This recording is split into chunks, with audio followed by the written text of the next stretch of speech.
This is San Diego News Daily. Hello and welcome to San Diego News Daily. I'm Audra Stafford. Just take a look at this video. It shows the moments a train derailed near Petco Park, causing several streets to be shut down this weekend. BNSF operates the train that jumped the tracks. A spokesperson told us 3 rail cars carrying cars derailed around 4 o'clock yesterday afternoon. They say no one was hurt and there were no hazardous materials inside those rail cars. But BNSF says the cars are leaning against a bridge pillar on Harbor Drive and that there is some damage to that bridge that needs to be repaired. As a result, police have shut down part of the Harbor Drive bridge to traffic. The cause of that derailment under investigation. People in North Park are calling on drivers and pedestrians to be more careful after a woman was hit and killed while crossing the street. Police say the 62-year-old was crossing El Cajon Boulevard at Hamilton Street late Friday night when she was hit by a black Volkswagen heading east. She was taken to a hospital where she died from her injuries. We spoke to neighbors who say the volume of pedestrians in the area seems to have increased within the last year and a half, probably because of the busy nightlife and limited parking. That's why they say it's important for drivers and pedestrians to always keep an eye out for each other. It's really busy usually, so like a group of friends or ladies or the Uber drivers, DoorDash, homeless, people walking around their dogs. I just hope people pay more attention when they're driving, be considerate about pedestrians and people walking on the road. Investigators told us alcohol is not believed to be a factor in the crash. If you have any information about what happened, you're asked to call Crime Stoppers. A San Diego man says he is beyond lucky to be alive after surviving a grizzly bear attack while hiking. NBC7's Adonis Albright has his story. Truly a miraculous story of survival. Daniel Crago says he was on vacation at Glacier National Park in Montana last month when he was attacked by a grizzly bear. He tells me he took this selfie less than 5 minutes before he encountered that bear at the top of the mountain. My love for nature kind of started when I was young. Crago is no stranger to the outdoors. He was walking along what's known as the Grinnell Glacier Trail on May 28th when he came across not one, but 2 bears. Something catches my attention off to the left. I look over, it was a smaller cub, no more than 15 feet, like above on the hill. And on the same snow patch was a larger grizzly bear. Panic set in, but I tried to stay calm and do as you're kind of told and taught to do when you see a bear. Just alert the bear, let them know you're there so that you don't frighten them. As soon as we made eye contact, it charged at me.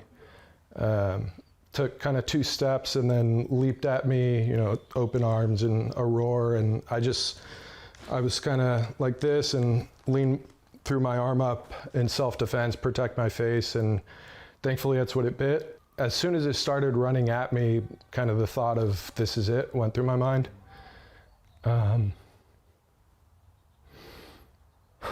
The bear dragged him roughly 20 feet before leaving him in the snow. Thankfully, there were 2 nearby hikers, one of which was a doctor who immediately jumped in to help. Just very grateful. Crago was airlifted to the hospital where he has since undergone several surgeries with at least 1 more to go. It's a long road to recovery. Aside from his injuries, he's also enduring the trauma from coming so close to losing his life. But his passion for nature remains steadfast. I still love the outdoors. It's their environment, you know, and we're lucky to share it, so. Statistically speaking, research published by the scientific journal Nature shows that most humans do survive attacks by grizzly bears. A little more than 14% of attacks actually turn out to be deadly. Still, Crago says after that close call, he feels lucky and can even potentially make a full recovery. Adonis Albright, NBC7. Well, more than just June gloom is keeping people out of the water along Coronado Beach this weekend. Warning signs just like this one are up from Imperial Beach to the Silver Strand and even a bit farther north. The problems, of course, stem from unsafe bacteria levels caused by another sewer line break in Mexico. Mexican repair crews are working around the clock to seal the same wastewater pipeline that collapsed just 2 weeks ago. The signs along IB and the Strand have been up since Tuesday. Beachgoers say the message is pretty clear: stay out of the water. I do not enter the water unless I have to. But that's pretty much has been the norm for a few years now. The water is clean right now. I guarantee it. I can skin it right now, even put no suit on at all. And it's 66, 65. I'm so comfortable because I just did it last Sunday. But not today. No, go because of sewage. Yeah, not a good idea to go in there right now. For the latest updates on beach advisories and closures, you can visit the county's website at sdbeachinfo.com. Well, the FIFA World Cup is now just days away, and Team Switzerland is already calling San Diego home. The team arrived in town earlier this week before hitting the pitch for some practice. They held a clinic with some of the students at the San Diego Jewish Academy, where they'll be practicing while they're here in San Diego. The team also got a warm welcome from some Southern Californians who are pretty excited to cheer them on. It's really exciting. There's a national team practicing right in front of my eyes. I mean, everyone says it's once in a lifetime, but it really is to have the team that you love to be so close to where you live. And I'm excited to watch them win the World Cup, other than Mexico. Switzerland's first World Cup match will be in the Bay Area next weekend. NBC 7 meteorologist Brooke Martell will have a look at your weather right after this. You count on breaking news. People running in the streets, they have their kids, they have their pets. And help preparing for the unexpected. Small fire right now, we'll keep an eye on it. You count on stories from your community. You count on getting different points of view. We're so human. And your voice being heard. We need help. You count on in-depth reporting. It's a mess, and it's making people sick. Because you know the whole story is more than just the headline. This is coverage you count on, only on NBC 7 and Telemundo 20. Happy Sunday. Here is a look at your local weather headlines and what you can expect. We have overcast sky conditions once again, really across the county, beyond the inland valleys and the coastline, but it'll be really comfortable when it comes to those daytime highs. However, we do have gradual warming in the forecast for the rest of the week. Here's a look at Mount Laguna looking south. So this is what I'm talking about. Those mid to high level clouds streaming in over those higher elevations, even towards some of the desert region as well. Out in Encinitas, those temperatures are going to hover right around the upper 60s today. Looking like we'll have mostly cloudy skies throughout most of the morning. Better chances for some clearing by the afternoon.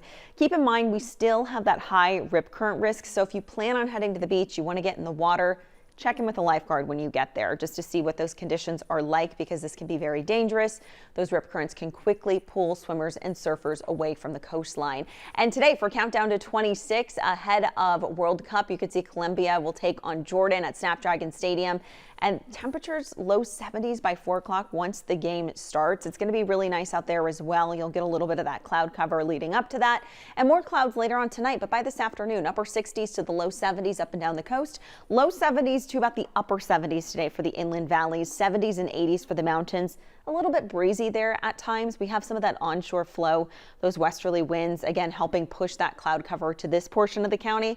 Low 100s over Borrego Springs. So here's what it looks like as we head into this afternoon. This model is showing the chances for some of that clearing away from the coastline. We still see some of that just off the coast right around 4 o'clock, and those winds picking up at that point, again, over the mountains, over the desert region.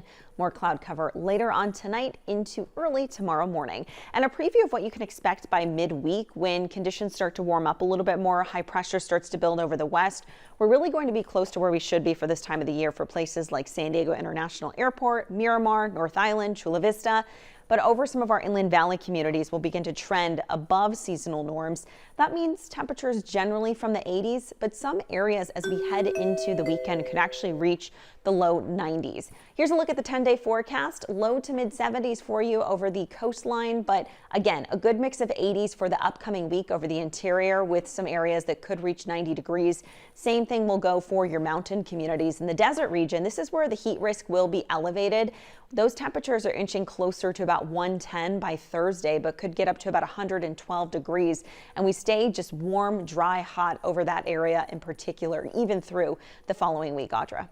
Thank you, Brooke. It was a big weekend for local animal shelters taking part in California's Adopt a Pet Day. All adoption fees were waived at San Diego Humane Society campuses, as well as Rancho Coastal Humane Society and County Animal Services. San Diegans spent the day yesterday looking at dogs, kittens, bunnies, and all kinds of other pets inside the shelters. Many of them told us it was all just about finding the right fit. The San Diego Humane Society tells us good news, they had 338 pets adopted across all 4 of their campuses. They do still have, though, more than 850 pets ready for adoption. You can visit the shelters or find more on their website. There's so much more coverage you can count on at NBC7.com. I'm Audra Stafford. Thanks so much for watching.